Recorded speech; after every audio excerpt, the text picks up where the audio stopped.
Um, New Halloween update. So basically,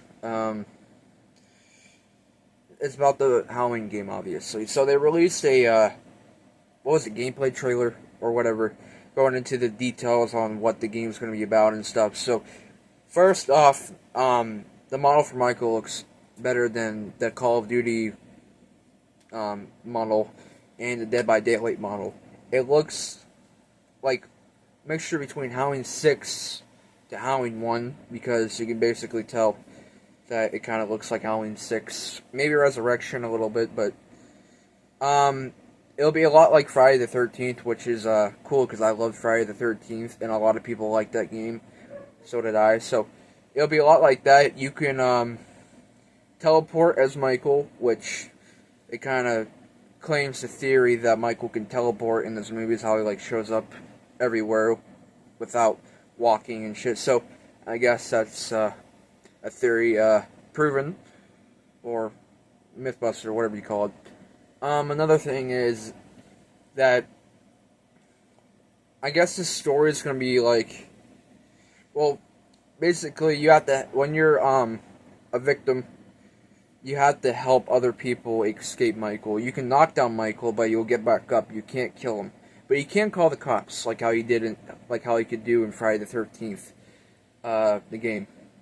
Also, you get to go around with Tommy Dole's bat. You get to use weapons on Michael, like how you can do on Friday the 13th, which is cool.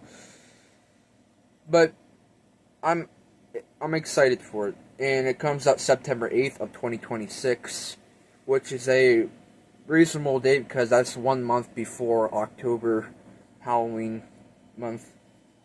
And yeah, I'm really looking forward to this game. I'm hoping that it doesn't die off immediately like Friday the 13th and all the other games like Killer Clowns from Outer Space, etc., etc.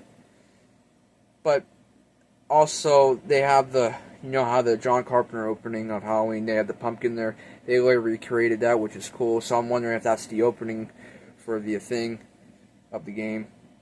Like a title card or something. That'll be cool. Also, they have a single player and multiplayer.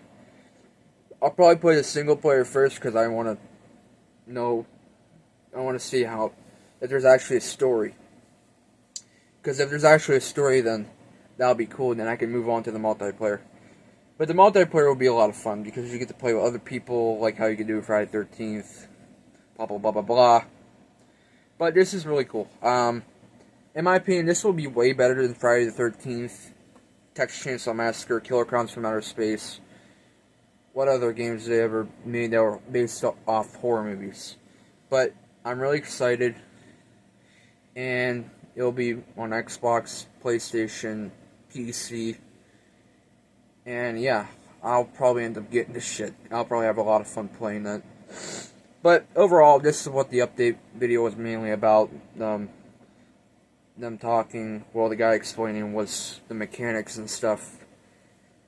I mean, the character, the victims, or the townspeople, whoever you call them, they literally look exactly like Friday the 13th camp counselors. And I'm also wondering if they're gonna make Laurie an actual playable character. Same with Dr. Loomis and Tommy Doyle. Like, I hope they make those playable characters because, I mean, if you don't add that to a Halloween game, then how is it even Halloween? Because those characters are basically in 1978. Because you can't forget about Dr. Loomis, you can't forget about Laurie Strode. And you, well, I don't know. I mean, you can play as a child, that'll be cool. But I think it's mostly going to be Dr. Loomis, Laurie Strode, and the other survivors, which I don't even think there's other survivors except for the kids and Laurie and Dr. Loomis. But that'll be cool if you get to play as Sheriff Brackett. I mean, that'll be cool. But overall, this was the update. So, yep, that's pretty much about it. I'm hyped. Yep.